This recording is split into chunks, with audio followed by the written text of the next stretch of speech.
মুহতারাম হাজিরিন, মওত তো ঘটতেছে চতুর্দিক দিয়ে।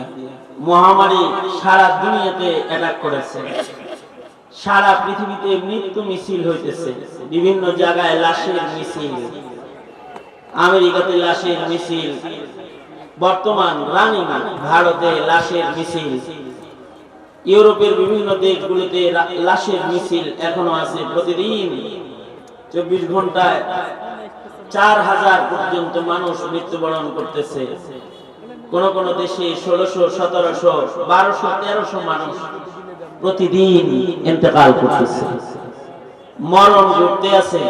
আমাদের বাংলাদেশেও করোনা আক্রান্ত বহু মানুষ করোনায় এফেক্টেড হয়ে মারা যাইতেছে, তারা ইন্তেকাল করতেছে।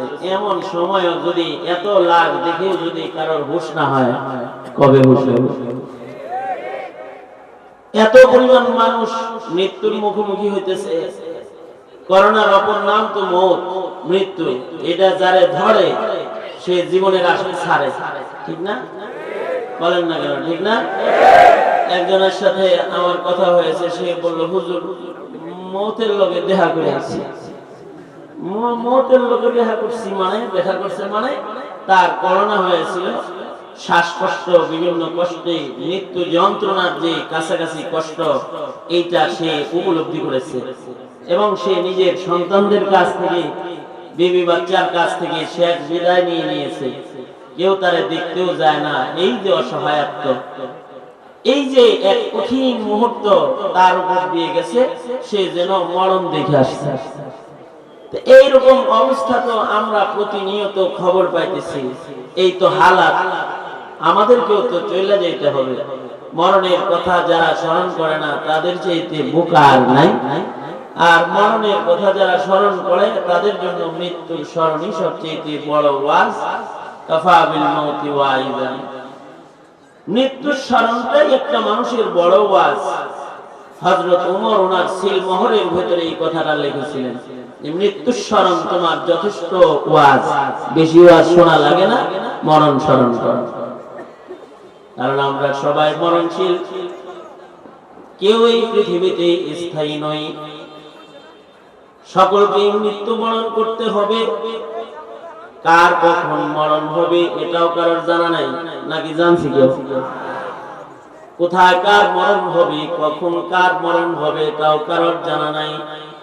তবে এতটুকু কনফার্ম, আমরা মুসাফির খানায় বসবাস করতেছি। ইহা হাম সব মুসাফির হে, কবর আখির ঠিকানা, কোই আগে রওয়ানা হে, কোই পিছে রওয়ানা। মুসাফির খানায় আমাদের অবস্থান। কেউ আগে চলে যেতেছে, কেউ পরে চলে যেতেছে।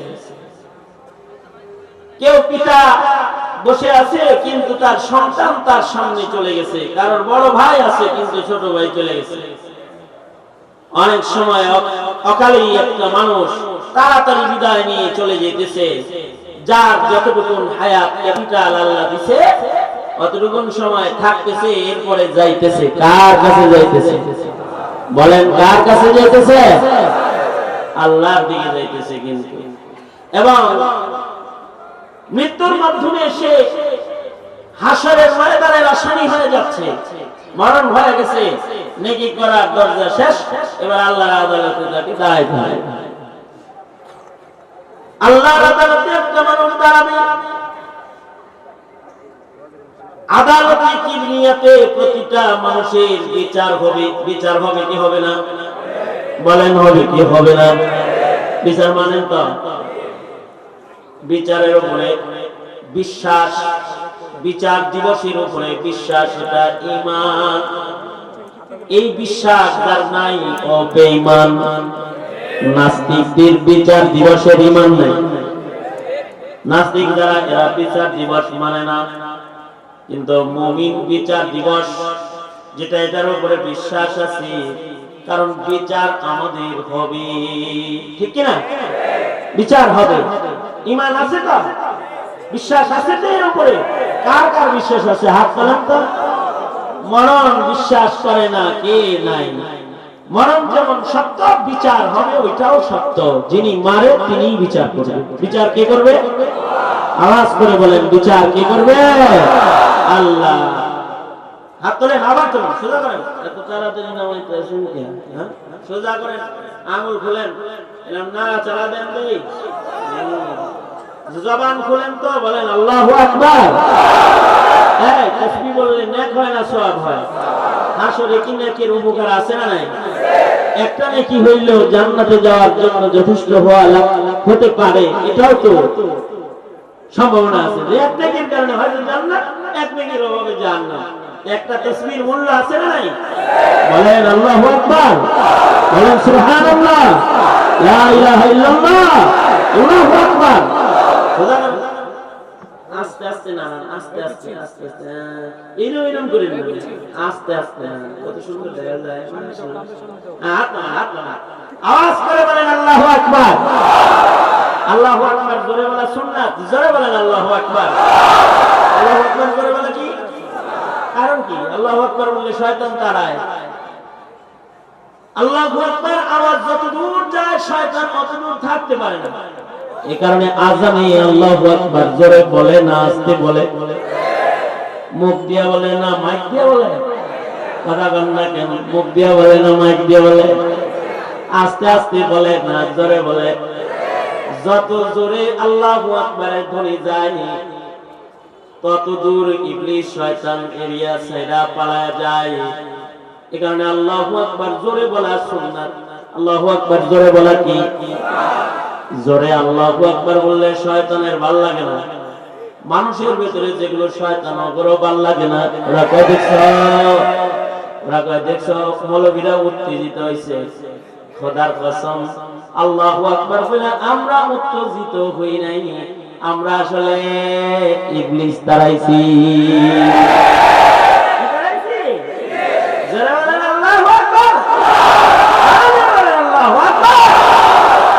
বাতিলের আওয়াজ বড় হয়ে গেছে, বাতিলের সংখ্যালঘু বাতিল। এরা আমাদের পাকিস্তান যেতে পারে, সংখ্যালঘু ওদের আওয়াজ বড় হয়ে গেছে।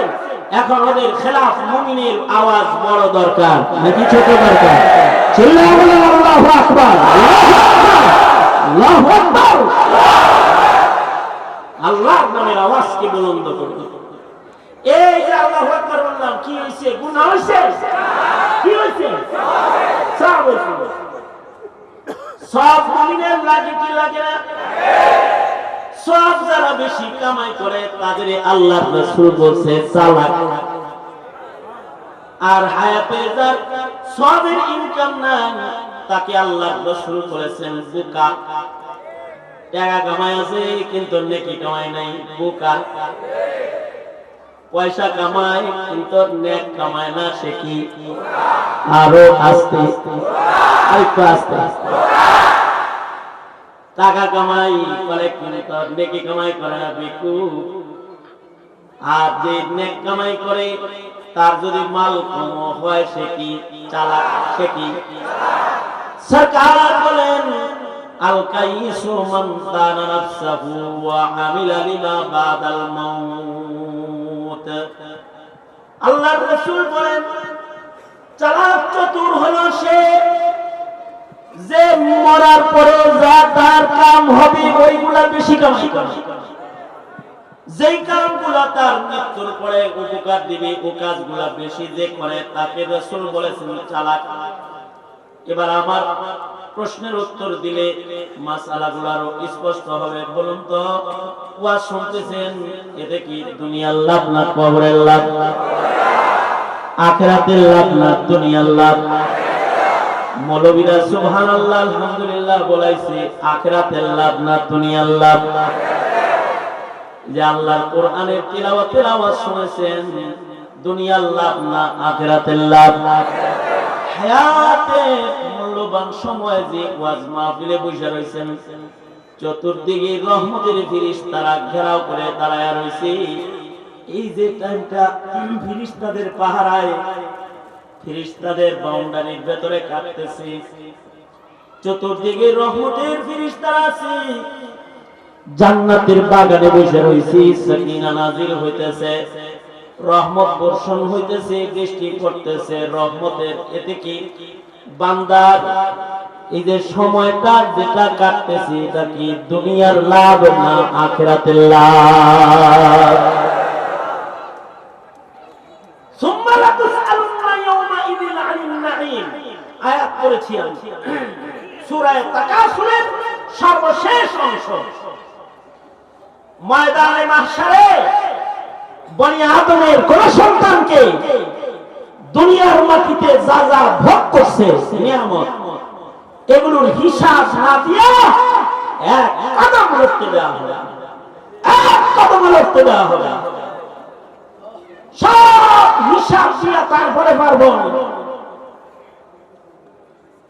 যদি বিশ্বাস না হয় ময়রা টেস্ট করো, মরার পরে যে সব ক্লিয়ার স্পষ্ট দেখতে পাবে জান্নাত জাহান্নাম, কবরে যাওয়ার সাথে সাথে খেলা ফাইনাল হয়ে যাবে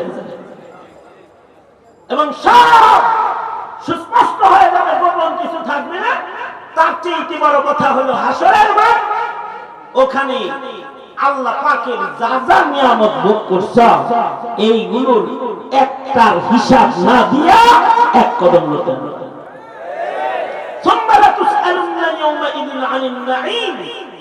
রবের সব নিয়ামতের জিজ্ঞাসাবাদ করবেন, জিজ্ঞাসিত হতে হবে। আল্লাহ রাসূল সাল্লাল্লাহু আলাইহি ওয়াসাল্লাম একদিন খুব ক্ষুধার্ত, মুতাওয়াজ্জিহান ইলা জিহাতিল হুজুর, মুতাওয়াজ্জিহান ইলা জিহাতি আর দুটো কাবাতুল শরীফের নামাজের টাইমে এখন কোন এখন মুতাওয়াজ্জিহান ইলা জিহাতিল এই হুজুর, এই হুজুর, এই হুজুর। আপাতত এই হুজুর যা বলতেছি একটু তাওয়াজ্জু সহকারে শুনতে হবে। হাদিস থেকে বলছি, আল্লাহ রাসূল সাল্লাল্লাহু আলাইহি ওয়াসাল্লাম একদিন খুব অসুস্থ, খুব ক্ষুধার্ত, ঘরে কয়েকদিন হয়ে গেছে আল্লাহ নবীর ঘরে আগুন জ্বলে না, চুলায় আগুন জ্বলে না। পেছনে যারা আছে আরো কথা বল।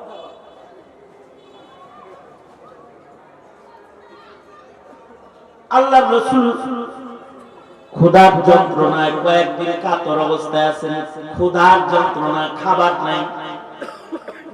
কার ঘরে খাবার নাই চিন্তা করছেন একটু?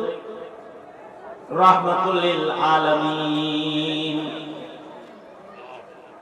হযরত আয়েশা সিদ্দিকা বলেন, কখনো কখনো মাস অতিক্রম করত, সারা মাসে আমাদের ঘরের চুলায় আগুন জ্বলত না। আল্লাহর রাসূল সাল্লাল্লাহু আলাইহি ওয়াসাল্লামের ঘরের চুলায় মাস শেষ হয়ে যেত কিন্তু আগুন জ্বলত না।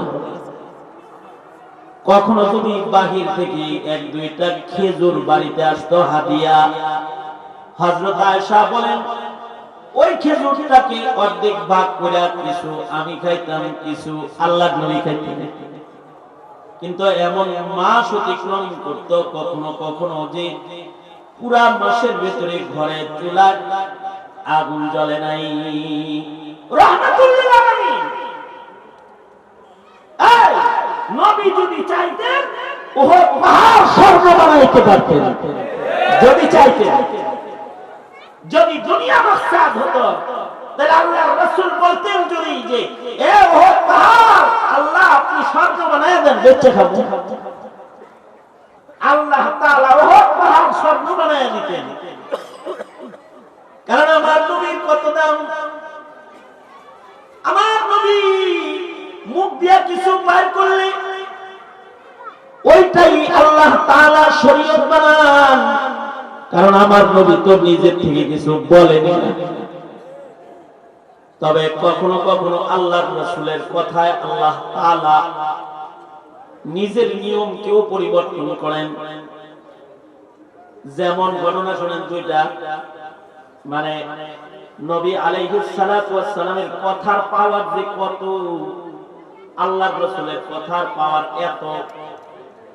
আল্লাহর রাসূল যদি কোনো কিছু মুখ দিয়া কয় তাহলে সাথে সাথে আল্লাহ তাআলা নবীর মুখের কথাকে শরীয়ত বানায়। আল্লাহর রাসূলের কাছে নবীর এক সাহাবী আসছে। আয়েশা বলে কি ওগো আল্লাহর নবী আওয়াজ করবি, আমি ওয়াজ মুখতাসার করব এবং দোয়া করব ইনশাআল্লাহ। কারণ বাহির থেকে মাইকের আওয়াজ আমার কানে আসতেছে, এমন পরিবেশে আমি বয়ান এমনি করি। এত কাছাকাছি এত লম্বা ওয়াজ ভালো না, চলেন আমরা সবাই যাই মাহফিলে ওয়াজ শুনি।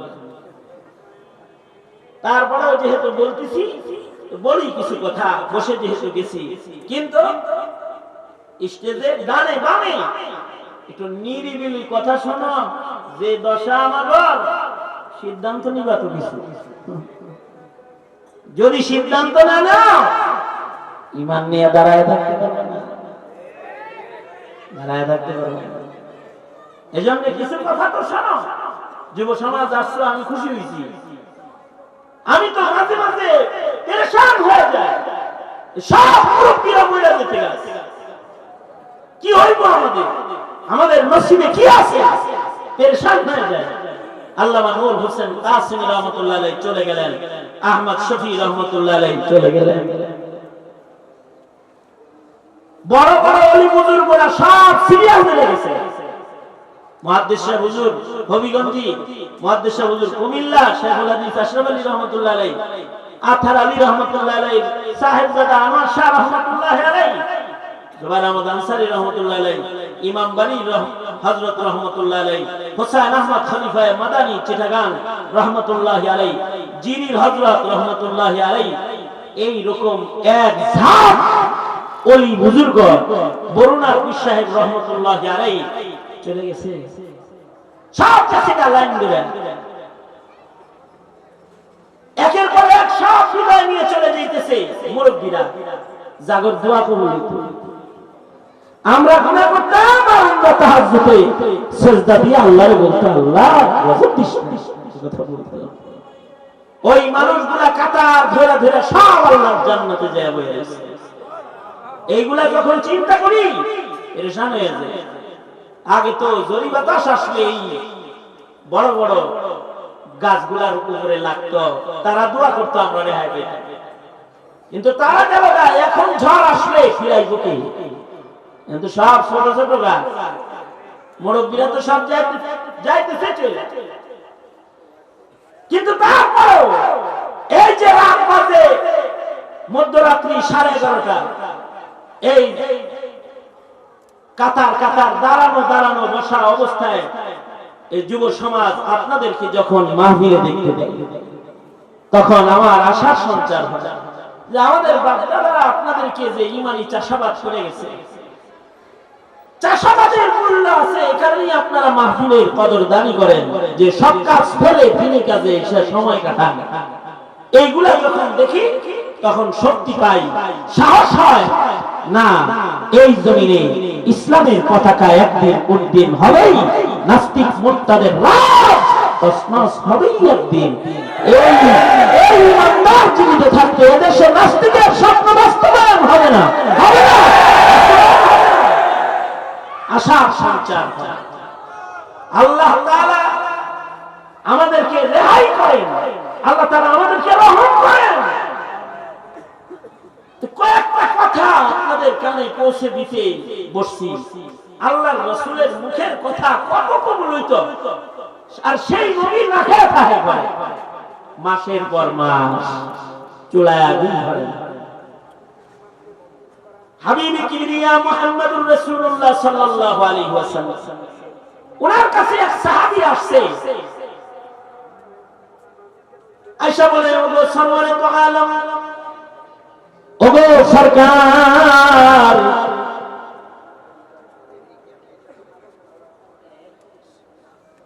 আল্লাহর রাসূল সাল্লাল্লাহু আলাইহি ওয়াসাল্লাম নবীজির কাছে এসে সাহাবী বলে, ওগো আল্লাহর নবী, আমি একটা ছোট্ট বাচ্চা পালতে আনছিলাম, তারে আমি লালন পালন করছি, এটা কয়দিন আগে বালেগ হইছে।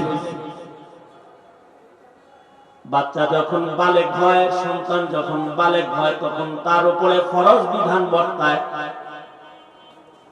বালেগ হওয়ার সাথে সাথে নামাজের বিধান, রোজার বিধান, পর্দার বিধান সব বর্তায়।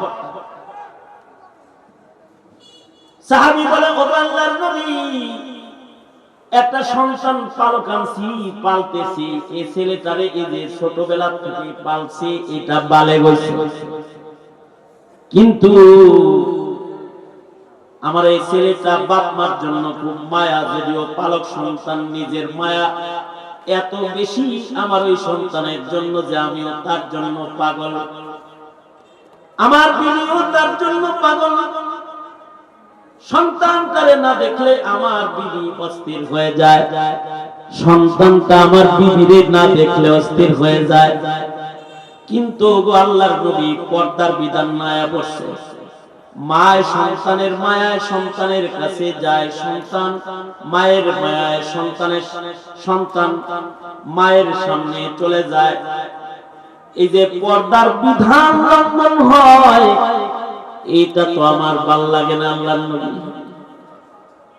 তার মানে এখান থেকে একটা মাসআলা তোমরা শিখে যাও, কাউরে পাললে অথবা সন্তান বলে ডাক দিলেই সে সন্তান না, মা বলে কাউরে ডাক দিলেই সে মা না।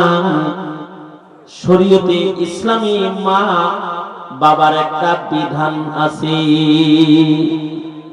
ডাকলেই মা হয় না, ডাকলেই বাপ হয় না, ছেলে ডাকলেই ছেলে হয় না। বানান না ছেলে, বানান না ছেলে, কি ছেলে বানান না ছেলে, বানান না ছেলে। পীর মা, পীর মা মা না, উকিল মা, কয়টা উকিল মা, উকিল মা মা না। দেখা করো সালাম, ঠিক বললেও ঠিক, না বললেও ঠিক, ঠিক আসতে পারবে। উকিল মা কি মা? বিয়ের উকিল দিছে, উকিল মা, পর্দা নাই, দেখে আম্মা আম্মা খাওয়া যায়। হ্যাঁ, পর্দা নাই, পর্দা আছে। হ্যাঁ, দুইজন তিনজন মায়ের সামনে যাওয়া যায়, শাশুড়ি মা, বউয়ের সম্পর্কে যে মা, তার সামনে যাওয়া যাবে, তিনি মা।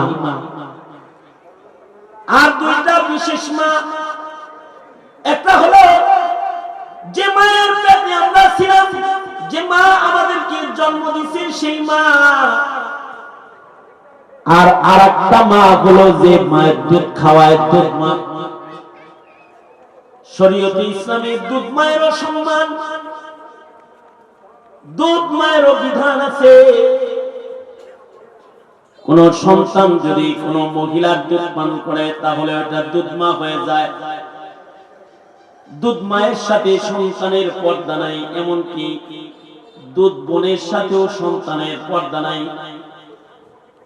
তার যে মায়ের দুধ যে পান করেছে, ওই মায়ের পেটের যত সন্তান আছে তারাও তার ভাই বোন হয়ে গেছে। এবার দুধ বোনের সাথে পর্দা নাই, দুধ বোনের সাথে দেখা দেওয়া যায়, কারণ দুধ বোন আপন বোনের মতো একটা বোন হয়ে গেছে। কিসের দ্বারা? এক ফোঁটা দুধের দ্বারা, এক ফোঁটা দুধ। শরীয়তের বিধান হলো 2 বছর বয়সী কোন বাচ্চা যদি কোন মহিলার স্তন থেকে 1 চোষণ অথবা 2 চোষণ দুধ পান করে, তাহলে এই বাচ্চা আর এই মহিলার মাঝে মা সন্তানের হুকুম কায়েম হয়ে যায়।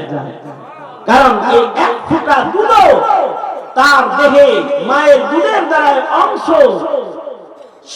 শরীরের অংশ সৃষ্টি হয়ে যায়, এবং এই সন্তানের সাথে মহিলার মা সন্তানের সম্পর্ক কায়েম হয়ে যায়। যেমন আল্লাহর রাসূল হালিমাতুস সাদিয়ার দুধ পান করেছেন। নবীজির 2 মা, একটা মা হলো আমেনা মা, আমেনা মা, যে মা আল্লাহর রাসূলকে জন্ম দিয়েছেন। আর নবীজির আরেকটা মা হলো হালিমা মা, যে মায়ের স্তনের দুধ আল্লাহর রাসূল পান করেছেন। দুধ মায়ের জন্য আল্লাহর নবী পাগল ছিলেন। আল্লাহর রাসূল সাল্লাল্লাহু আলাইহি ওয়াসাল্লামকে দেখতে হালিমা মাঝে মাঝে নবীর কাছে আসতেন। আল্লাহর রাসূল নিজের চাদর বিছায়া হালিমাকে বসতে দিতেন, গায়ের চাদর কি মায়ের জন্য বিছায়া বসতেন, যে মা বসে। আল্লাহর রাসূল সাল্লাল্লাহু আলাইহি ওয়াসাল্লাম একদিন যুদ্ধের ময়দান থেকে আসতেছেন, এক জায়গায় বসে রয়েছেন। একটা যুবতী মেয়ে নবীর সামনে দাঁড়ায় কয়, মুহাম্মদ হাত বাড়াও, মুসাফা করি। হাত বাড়াও, মুসাফা করি, মুসাফা। আপন বোনের সাথে তো মুসাফা করানো যায়, ফুফুর সাথে মুসাফা করানো যায়, বিয়ের লগে আবার মুসাফা করানো যায় না। বউয়ের লগে মুসাফা করানো যায়, শালীর লগে কিন্তু মুসাফা করানো যায় না। খালার লগে মুসাফা করানো যায়, তাই বলে খালা তো মনের লগে মুসাফা করানো যায় না। যে সকল মহিলার সাথে বৈবাহিক বন্ধনে আবদ্ধ হওয়া হারাম, এই নারীদের সাথে মুসাফাও করা, দাদি নানি মুসাফা করা যায়, ফুফু খালা মুসাফা করা যায়। কিন্তু একটা অপরিচিত একটা যুবতী মেয়ে আল্লাহর রাসূলের সামনে আয়েশা বলে, মুহাম্মদ হাত দাও, মুসাফা করি। আল্লাহর নবী তো চিনেন না, কাল লাগে মুসাফা করেন। নবীজি বিব্রত হয়ে গেছেন। মেয়েটা দ্বারা ধমকি দিয়ে বলে, এই মুহাম্মদ হাত দিতে দেরি করো কেন? যদি হাত না বাড়াও তাহলে কিন্তু জড়ায় ধরবো, মুআনাকা করব। নবীজির ধমকি দিয়ে দিছে। আল্লাহর রাসূল বিব্রত হয়ে গেছেন। সরওয়ারে দু আলম নবী বিব্রত হইছেন। সাহাবীরা ভাবতেছে কোন পাগলির পেছে আল্লাহর রাসূল আবার পড়লো। সাহাবীরা আগায় আসতেছে, এমন সময় পেছন থেকে নবীজির মা হালিমা ডাকতেছে, মুহাম্মদ, এই মুহাম্মদ সাল্লাল্লাহু আলাইহি ওয়াসাল্লাম। নবীজির নাম ধরে ডেকে আল্লাহর রাসূল বলতেছে, মুহাম্মদ ভয় নাই, হাত বাড়ায় দে, পর কেউ না, উখতুকা সীমা, এটা আমার মেয়ে তোর দুধবন সীমা। সুবহানাল্লাহ। হাত বাড়াও, মুসাফা করো। হাবিব কিবরিয়া আল্লাহর নবী সাথে সাথে হাত বাড়ায় মুসাফা করছে। এই যে মুসাফা করলো, এই যে এই মহিলার সাথে নবী পর্দাবিহীন বিধান। কারণ কি? দুধ, ইসলামের দুধ পান করেছে। কিন্তু এই দুধ রেজাতের বিধান হলো বাচ্চা বয়সে খাই দিব, 5 বছরের বাচ্চারা দুধ খাইলে দাম না। এটা হাউলাইনে কামেলাইন, 2 বছরের ভিতরে ঘটনাটা করতে হবে। কয় বছরের ভিতরে? মাসালা শিখলাম না, ওয়াজ তো খালি হু নয়। 2 বছরের ভিতরে যদি দুধ খায় তাহলে সন্তান হয়ে যাবে।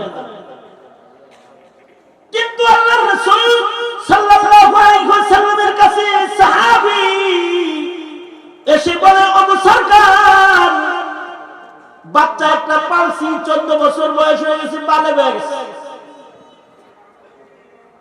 এখন যে আমার বিবির সামনে আসে, আমার তো কষ্ট লাগে গো আল্লাহর নবী, কি করি? আল্লাহর রাসূল বলে, অসুবিধা নাই, ব্যবস্থা করতেছি।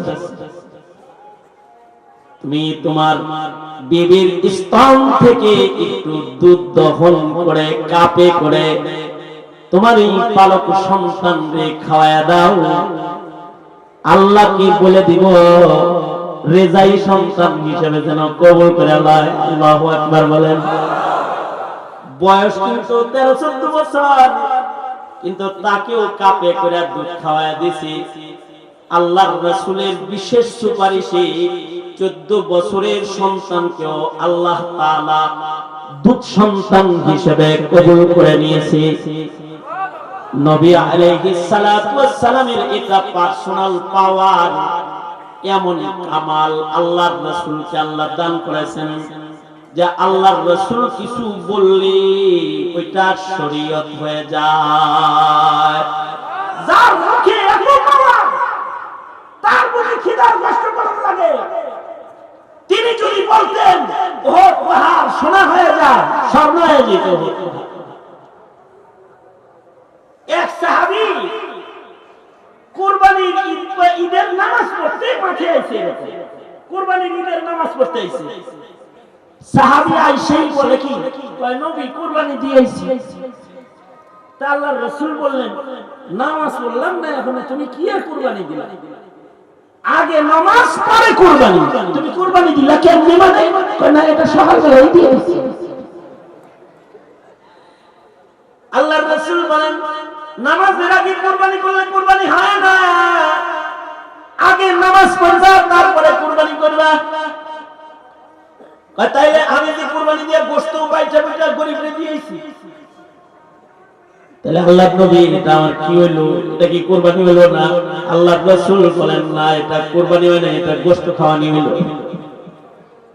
সাহাবী কয় হায় হায়, তাহলে আমার ওয়াজিব কুরবানির কি হালত হইব? আমার এবছর কুরবানির সওয়াব তাহলে হলো না। আর টাকা থাকে আর একটা ছাগল কিনে দিয়ে দাও, কয় এমডি পকেট টাকা পয়সা নাই, ওটা পালা ঘরের জিনিস কুরবানি দিয়ে দিছি। সরওয়ারে দো আলম নবী বলে তোমার ঘরে কি আর কোন ছাগল নাই? আর একটা আছে এটার বয়স কম মাত্র 6 মাস কিচ্ছি, ওটা তো কুরবানি দেওয়া যাবে না, 1 বছর বয়স হয় নাই। হাবিবি কিবরিয়া মুহাম্মদুর রাসূলুল্লাহ সাল্লাল্লাহু আলাইহি ওয়াসাল্লাম বলেন সারা দুনিয়ার সব মানুষ ছাগল কুরবানি দিতে তার 1 বছর বয়স হইতে হবে।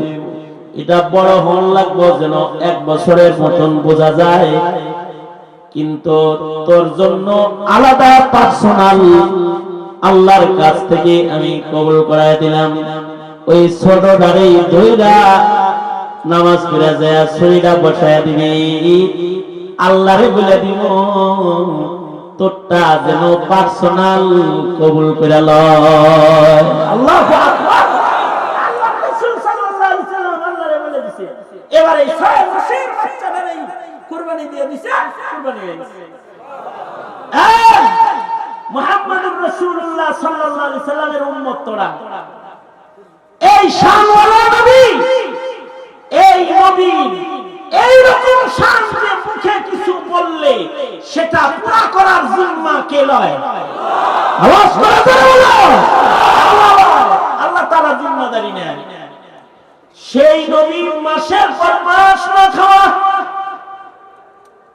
ওই নবী যদি বলতেন ও আল্লাহ মুসা নবীর মান্না সালমা খাওয়াইতে পারো আমারে দাও, তাহলে আল্লাহ তাআলা দিতেন।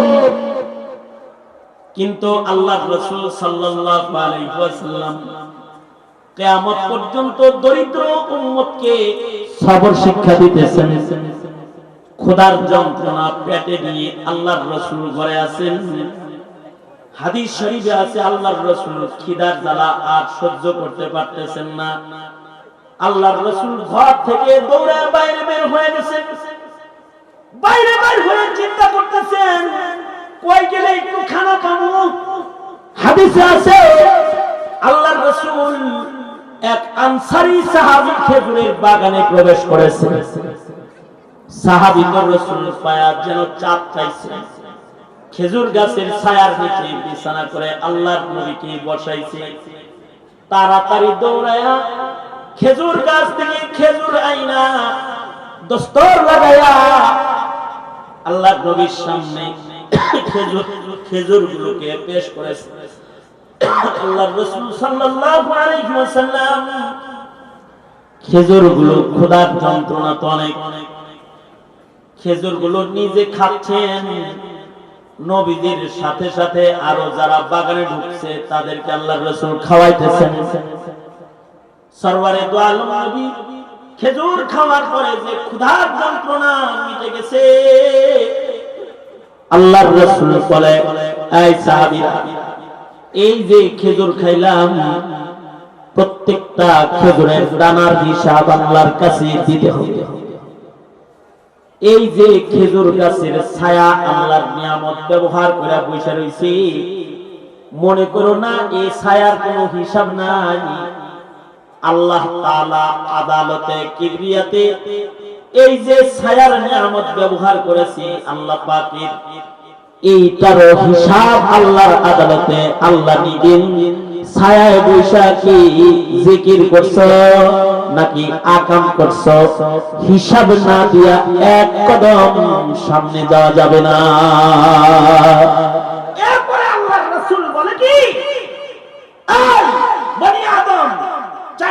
জিনিসের হিসাব না দিয়া এক চুল লড়তে পারবি না হাসরের। দুনিয়ার কোন পরীক্ষকে পরীক্ষা নেওয়ার আগে প্রশ্নপত্র ফাঁস করে না। আল্লাহ তাআলা এমন পরীক্ষক যিনি বান্দার কাছে নিজের প্রশ্নপত্র ফাঁস করে দিয়েছেন। কি কি প্রশ্ন করবে আগেই ফাঁস করে দিয়েছেন। এই চারটা প্রশ্ন তোমাদের করা হবে, এই চার প্রশ্নের উত্তর না দিতে পারলে এক কদম নড়তে দেওয়া হবে না। সাহাবীরা বলে কোন কোন প্রশ্ন? আল্লাহর রাসূল বলেন এক নাম্বার প্রশ্ন করা হবে আন উমরিহি ফিমা আফনা, হায়াত সম্পর্কে জিজ্ঞাসা করা হবে। হায়াতের মূল্যবান সময় তুমি কোথায় কাটাইছো? হায়াতের মূল্যবান রাত্রি এটা কি টেলিভিশনের সামনে কাটাইছো, নাকি এটা সিনেমা হলে কাটাইছো, নাকি এটা ওয়াজ মাহফিলে কাটাইছো, এটা কি ফুটপাতে ঘুরতে ফিরতে কাটাইছো, নাকি নামাজে মসজিদে বারান্দায় কাটাইছো, এটা কি মদের আসরে কাটাইছো, নাকি জিকিরের আসরে কাটাইছো? তোমার মূল্যবান হায়াতের মূল্যবান সময় কি তুমি গুনার কাজে ব্যয় করেছো, নাকি নেকির কাজে ব্যয় করেছো? হায়াতের প্রত্যেকটা সেকেন্ডের হিসাব না দিয়া বান্দাকে এক কদম লড়তে দেয়া হবে না। এবার যারা এখানে আসছেন বয়স কার কত হয়েছে হিসাব করেন যারা ভাই। 23 বছর বয়স, 17 বছর বয়স অথবা 40 বছর বয়স। হ্যাঁ, এই 40 বছরে ইবাদতে ছিলেন কয়দিন, গুনাহ ছিলেন কয়দিন? হিসাব আপনার আগে হিসাব করেন, মুহাসাবা করেন। যদি হায়াতের মূল্যবান অংশ গুনায় কেটে থাকে তো তওবা তওবা করেন আল্লাহর কাছে। কারণ এর হিসাব না দিয়ে এক কদম লড়তে দেওয়া হবে। দ্বিতীয় নাম্বার যে হিসাব নেওয়া হবে আন শাবাবিহি ফিমা আবলা, যৌবনটা কিভাবে কাটাইছেন? বুড়া বয়সে বাঘ বুজুর্গ হয়।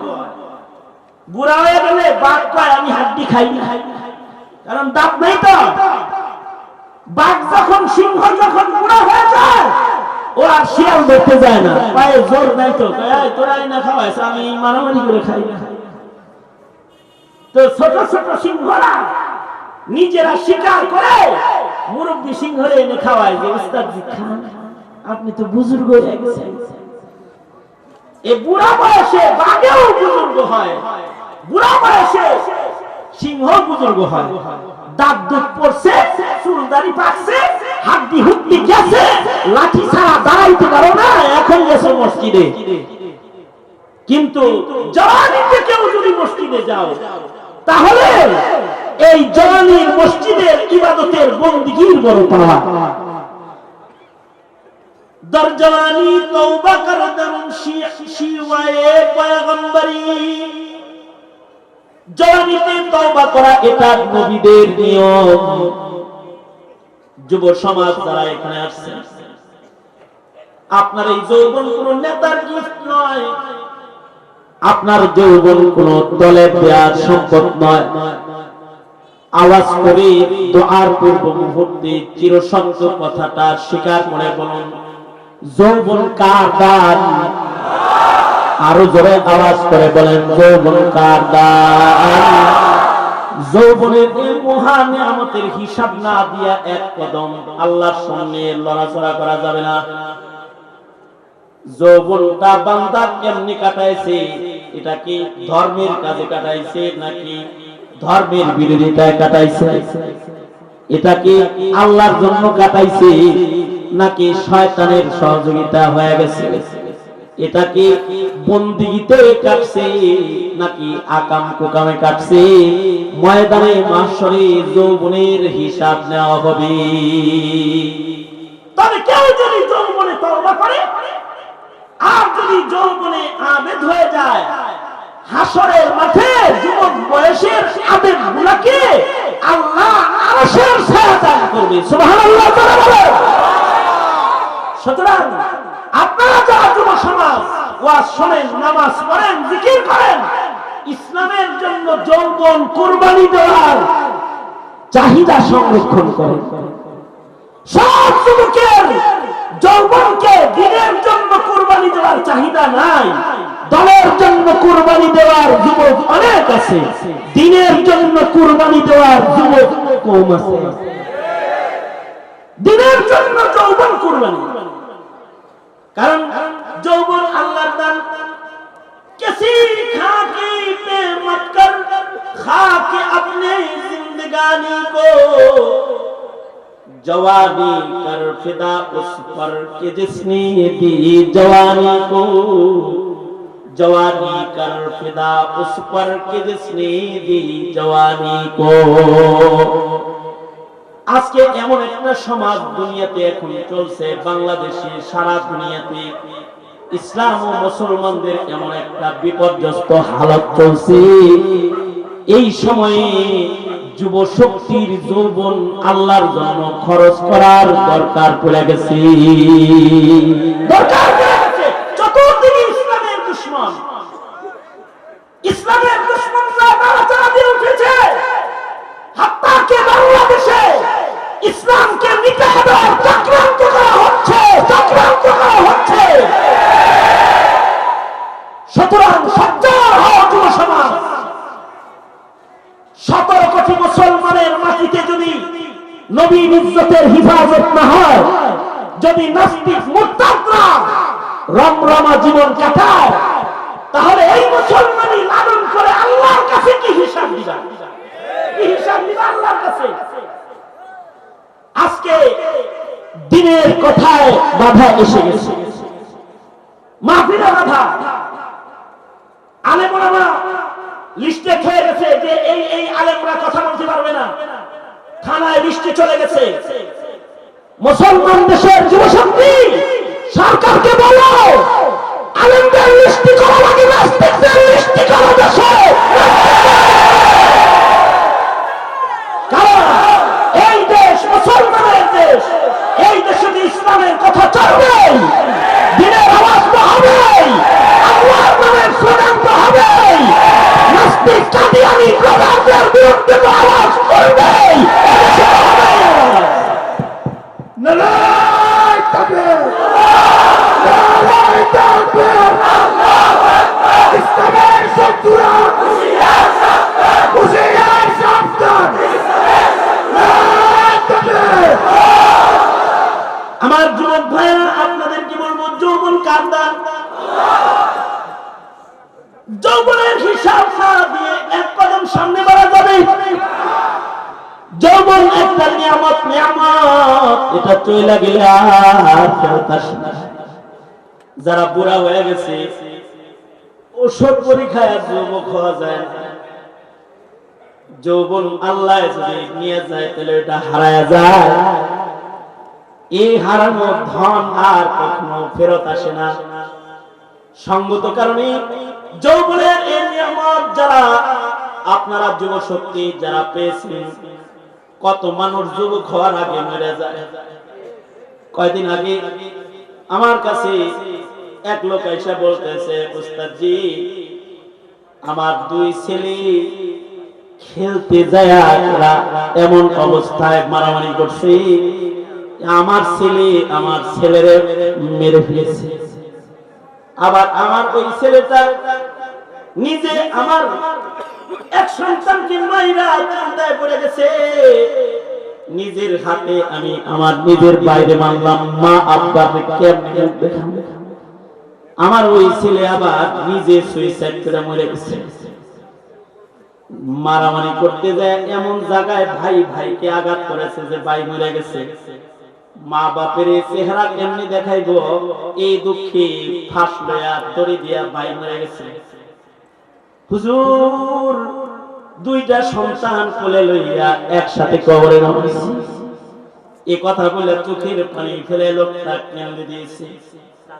তার মানে বহু সন্তান আছে ছোট্টবেলায় মরে যায়, যারা যৌবন পায় না, যুবক পর্যন্ত যারা যেতে পারে না, যাদেরকে আল্লাহ তাআলা যৌবনের নিয়ামত দান করেছে। যৌবনের এই নিয়ামত আল্লাহ পাকের বিশেষ দান। সুম্মা লাতুসআলুন্না ইয়াওমাইযিন আনিন নাঈম। আল্লাহ পাকের প্রত্যেকটা নিয়ামতের হিসাব আল্লাহর আদালতে দিতে হবে। তোমার যৌবনের হিসাব আল্লাহ নিবে। এই দুনিয়ার মাটিতে এই যৌবন যদি ইসলামে কাটাও, এই যৌবন যদি তাবলীগে কাটাও, এই যৌবন যদি মসজিদে কাটাও, এই যৌবন যদি আল্লাহ বিল্লাহ তাসবিহাতের ভিতরে যদি তোমরা কাটাও, তাহলে আল্লাহর রাসূল অন্য হাদিসে বলেছেন ময়দানে মাহশারে যেদিন আঘাত করে সূর্য আসবে, পায়ের নিচের জমিন যখন তামা হয়ে যাবে, ঘামের সাগরে মানুষরা যখন হাসরের মাঠে হাবুডুবু খাবে, আর আল্লাহ তাআলা কাহার রূপ নিয়ে যখন বসে যাবে, ওই সময় কিছু কিছু যুবক যারা তাদের যৌবনকে ইবাদতে কাটায়েছে, তাদের ওই পেরেশান দিনে কোনো পেরেশানি থাকবে না। আল্লাহ তাআলা তাদেরকে স্পেশাল গেস্ট রুমে আর সে নিচে ছায়ার ভেতরে তাদের জায়গা দিবে। ওয়াশাবুন নাশাআ ফি ইবাদাতিল্লাহ, ওই যুবকগুলা আরশের ছায়ার নিচে কঠিন ময়দানে আরামের গেস্ট রুমে জায়গা পাবে, যাদের কাছে কোনো গরম স্পর্শ করবে না, তারা হলো যৌবনের আবেদ জামা, যারা যৌবনের ইবাদতকারী। তাই এই যুব সমাজ আপনাদেরকে বলবো, যৌবনের গুনাহ ছাড়াও, বুড়া বয়সে বাঘও বুজুর্গ হয়। তোমরা যৌবনে বুজুর্গ হও, যৌবনে নামাজ পড়া শিখো। যৌবনকে শুধু নেতার নামে আর দলের নামে না, যৌবনকে নবীর নামে খরচ করো, নবীর নামে খরচ করা শিখো, আল্লাহর জন্য খরচ করো। তোমাদের এই যৌবন দিয়ে তোমরা দিনের পাহারাদারি করবে তো ইনশাআল্লাহ। কেউ যদি ইসলামের উপরে আঘাত করতে আসে, তাদের শক্ত জবাব তোমরা দিবে তো ইনশাআল্লাহ। তাহলে এই যৌবনের হিসাবটা আসান হয়ে যাবে। হাসরের কঠিন ময়দানে আরো যে সকল প্রশ্ন করা হবে, মাল দৌলত সম্পর্কে, ওয়ান মালিহি, মাল সম্পর্কেও জিজ্ঞেস করা হবে। টাকা কে কেমনি কামাই করছো, হারাম পন্থায় কামাই করছো নাকি হালাল পন্থায় কামাই করছো, ঘুষ খায় কামাই করছো নাকি সুদ খায় কামাই করছো, কিভাবে মাল খরচ করেছো। আর এই ওয়াজ মাহফিলে আয়াতে খালি মজার মজার ওয়াজ শুনো, ইলমগুলা যা হাসিল করো, ওয়ান ইলমিহি, এবং ইলম সম্পর্কেও তোমাকে জিজ্ঞাসা করা হবে। যা তুমি ইলম অর্জন করেছো এগুলার উপরে আমল করো নাকি কানের মজা লও, হিসাব দিতে হবে।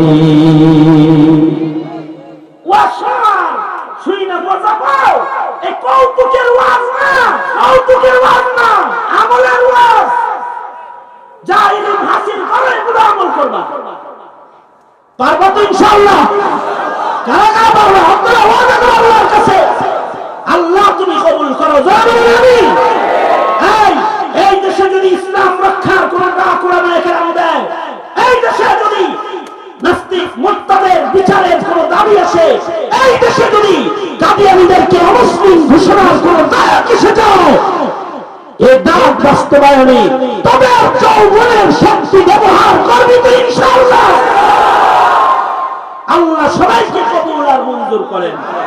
যৌবনের ইবাদত, যৌবনের নিয়ামতের কদর করার তৌফিক দান। কারণ সুম্মা লাতুসআলুন্না ইয়াওমাইযিন আনিন নাঈম, প্রতিটা নিয়ামত সম্পর্কে হাসরের মাঠে জিজ্ঞাসা করা হবে। আল্লাহ তাআলা এই মহিয়ামত কথাটাকে কবুল করেন। আল্লাহ তাআলা দিন বুঝার তৌফিক দান করেন, দ্বীনের খেদমত করার তৌফিক আমাদেরকে দান করেন। সবাই ইস্তেগফার। তোদের নামে মামলা হবে, উল্টা পাল্টা শিরোনাম দিয়ে ওয়াসাবি, নিজের পয়সা কামানোর জন্য, ভিউয়ার বেশি হয় যেন, এজন্য আল্লাহর কাছে আল্লাহ যেন তোদের বিচার করে। দোয়া করুন, সাবধান হয়ে যান। কারণ এই ইউটিউবারদের জন্য সরকার ওলামায়ে কেরামদের মুখে লাগাম দেওয়ার জন্য রেডি হয়ে গেছে। ইউটিউবারদের জন্য কাইটা কাইটা ওয়াজ ছেড়ে বলো না ইনশাআল্লাহ। রাগ হইছে? রাগ হলে আহো মাফ চাই, তোমাদের সাথে কোনো অহংকার নাই, আহো মাফ চাই, কেউ রাগ হয়ে থাকলে আসো। আল্লাহ তাআলা সহি বুঝ দান করেন, আমিন। মাইজির শাশুড়ি অসুস্থ, দোয়া চেয়েছে, হ্যাঁ মারা গেছে, আল্লাহ তাআলা জান্নাতুল ফিরদাউস নসিব করে। এলাকার অনেকেই মুর্দেগানদের জন্য দোয়া চেয়েছে, তাদেরকে আল্লাহ তাআলা কবুল করেন। অনেকে দান সাদকা করেছে, তাদের দান কবুল করেন এবং এই মাদ্রাসার দিকে খেয়াল রাখবেন ইনশাআল্লাহ। মাইজি তো জামাই, আপনি খেয়াল রাখবেন, ঠিক আছে না? আলহামদুলিল্লাহি রাব্বিল আলামিন ওয়াসসালাতু ওয়াসসালামু আলা সাইয়্যিদিল আমবিয়া ওয়াল মুরসালিন মুহাম্মাদ ওয়া আলা আলিহি ওয়া আসহাবিহি আজমাইন। ফিরিয়ে না দিও রে মওলা, ফিরিয়ে না দিও, ফিরিয়ে না দিও মোদের, ফিরিয়ে না দিও। গুনাহ যত করেছি আমরা ক্ষমা তুমি করিও। বান্দা আছে বন্দেগী নাই, শেষ করেছি জিন্দেগি আখিরাতের বিচার দিনে, পাপীদের উপায় কি? রহমান রহিম নামে নিয়েছি আল্লাহ তোমায় মানিয়া, কেমন করে আমাদের তুমি জাহান্নামে ফেলিবা? মাফ করে দাও আল্লাহ, মাফ করে দাও। গুনাহ যত করেছি আমরা ক্ষমা তুমি দাও। রব্বুল আলামিন, রাত 12টা বেজে গেছে, তোমার বান্দারা দাঁড়িয়ে বসে বয়ান শুনেছে, আলোচনা শুনেছে। ওগো আল্লাহ, ভিক্ষুকের মতো মাঝরাত্রিতে দুইটা হাত বাড়ায় ধরেছে। জিন্দেগীর সব গুনার জন্য তোমার কাছে অনুতপ্ত লজ্জিত হয়ে আমার চাই। আল্লাহ, জিন্দেগীর সব গুনাহ তুমি মাফ করে দাও আল্লাহ। জেনে না জেনে অন্ধকারে আলোয় উপরে প্রকাশ্যে যত পাপ করেছি ক্ষমা করে দাও আল্লাহ। কার কি হাজাত, কার কি জরুরত তুমি জানো, সবার মনের নেক বাসনা পুরা করে দাও। বেপানাহকে পানাহ দাও, বেরুজিকে রুজি দান করো, অশান্তি দূর করে শান্তির ফয়সালা করো আল্লাহ। এই মাহফিল নাজাতের জন্য তুমি উসিলা বানায়া দাও আল্লাহ। এই মহিলা মাদ্রাসার দিকে যারা খেয়াল করে নজর রাখে, তাদের প্রতি তোমার রহমত তুমি পাঠায়া দাও। যারা দান করেছে, সাদাকা করেছে, তাদের কবুল করে নাও আল্লাহ। এই এলাকার যত মুর্দেগান কবরে চলে গেছে, তাদের মাগফিরাত দিয়ে দাও আল্লাহ। যারা অসুস্থ রোগী রয়েছে, তাদের শিফা দাও আল্লাহ। এই মাহফিল বাস্তবায়নে প্রশাসন নেতৃবৃন্দ সহযোগিতা করেছে, তাদেরকে নিয়ামাল বদল তুমি দান করো আল্লাহ। দিনদার পরহেজগার বান্দারা যারা সফর করে মাহফিলে হাজির হয়েছে, কদম কদম নেক দিয়ে তাদের বাড়ি ফিরায় দাও। যাদের মা নাই, যাদের বাপ নাই, আল্লাহ তাদের মা বাবার কবরগুলো জান্নাতের বাগান বানায় দাও। দেলার হোসেন মাইজির শাশুড়িকে তুমি মাগফিরাত দান করো আল্লাহ। আল্লাহ, এমন আমাদের যত আপনজন কবরে চলে গেছে, তাদের মাফ করে দাও রব্বুল আলামিন। দিন বুঝার তৌফিক দাও, দিন মানার তৌফিক দাও। যত কল্যাণ মঙ্গল সব আমাদের দাও, অকল্যাণ আর অমঙ্গল হইতে ধরে ধরে আমাদেরকে তুমি রক্ষা করো আল্লাহ। করোনা মহামারী থেকে এই মিল্লাতকে তুমি হিফাজত করো। আল্লাহুম্মা ইন্না নাউযু বিকা মিনাল বারাসি ওয়াল জুনুনি ওয়াল জুযাম।